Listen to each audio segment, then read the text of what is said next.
حضرت سیدنا سلمان فارسی رضی اللہ تعالی عنہ فرماتے ہیں کہ تو رمضان المبارک سے قبل حضور نے یہ خطبہ ارشاد کیا، یا ایھا الناس، اے لوگو، قد اظلکم شہر عظیم، اللہ نے تمہارے اوپر ایک بہت پاکیزہ پر نور عالی مرتبت مہینہ سایہ فگن کر دیا ہے۔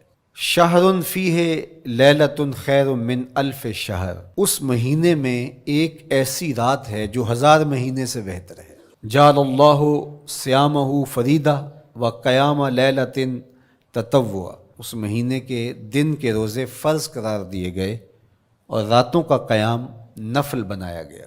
ومن تقرب فیہ بخصلۃ من الخیر کان کمن ادی فریدۃ فیما سواہ، ایک نفل کا ثواب ایک فرض کے برابر اس مہینے میں کر دیا جاتا ہے۔ ومن ادی فریدۃ کان کمن ادی 70 فریدۃ فیما سواہ، اور اگر کوئی ایک فرض ادا کرتا ہے تو اس کو 70 فرائض کا ثواب ملتا ہے۔ وہو شہر الصبر، یہ مہینہ صبر سے کھاتا ہے، ہونے کے باوجود بھی انسان تناول نہیں کرتا۔ ٹھنڈا میٹھا مشروب میسر ہے اور زبان کانٹا بن گئی، حلق خشک ہو گیا، لیکن اس کے باوجود بھی ایک گھونٹ حلق سے نیچے اتارنے کا روادار نہیں ہوتا، تو یہ صبر کی عادت ڈالتا ہے۔ اور سنو، صبر کا ثواب جنت ہے۔ وشہر المواسات، اور یہ ہمدردی کا مہینہ ہے، باہمی پیار کا مہینہ ہے، الفتیں بانٹنے کا مہینہ ہے، نرم دلی کا مہینہ ہے، ایک دوسرے کے احساس کا مہینہ ہے۔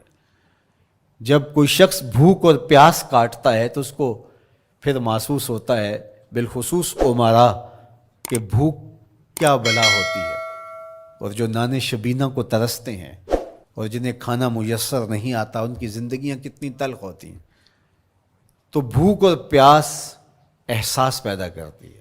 وَشَهْرٌ يُزَادُ فِيهِ رِزْقُ الْمُؤْمِنِ، اور یہ ایسا مبارک مہینہ ہے جس میں مومن کا رزق بڑھا دیا جاتا ہے۔ غرباء تک بھی اللہ کی نعمتیں وہ پہنچتی ہیں جو عام دنوں میں ان کو میسر نہیں ہوتی، اور امراء بھی نعمتوں کا لطف لیتے ہیں، اس لیے کہ بھوک کاٹنے کے بعد جب ان کو نعمت میسر آتی ہے تو پھر انہیں احساس ہوتا ہے۔ وَمَنْ فَطَّرَ فِيهِ صَائِمًا كَانَ مَغْفِرَةً لِذُنُوبِهِ، جس نے روزہ دار کا روزہ افطار کروایا، یہ افطاری گناہوں کی مغفرت اور آتش دوزخ سے گردن کی آزادی کا مجدہ جاں فضا بن جائے گا۔ وَقَانَ لَهُ مِثْلُ أَجْرِهِ مِنْ غَيْرِ أَنْ يَنْقُصَ مِنْ أَجْرِهِ شَيْءٌ، اور روزہ افطار کروانے والے کو روزہ رکھنے والے جتنا اجر ہی دیا جائے گا، لیکن روزہ رکھنے والے کے اجر میں بھی کوئی کمی نہیں واقع ہوگی۔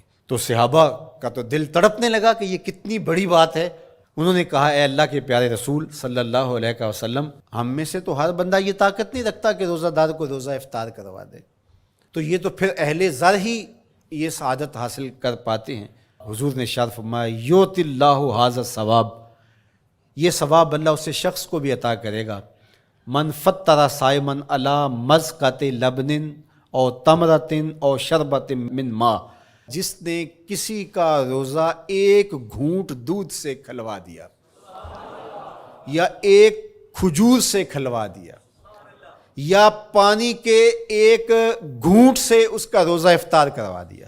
ومن اشبع صائما، اور جس نے صحیح اہتمام کے ساتھ روزے دار کو اچھا کھانا کھلایا، اچھی پرتکلف افطاری دی، سقاہ اللہ من الحوض شربتا لا یظمأ حتی یدخل الجنہ، اس کو حوض کوثر سے ایسا جام ملے گا 50,000 سال کے دن میں اس کو دوبارہ پیاس نہیں لگے گی، یہاں تک کہ جنت میں چلا جائے گا۔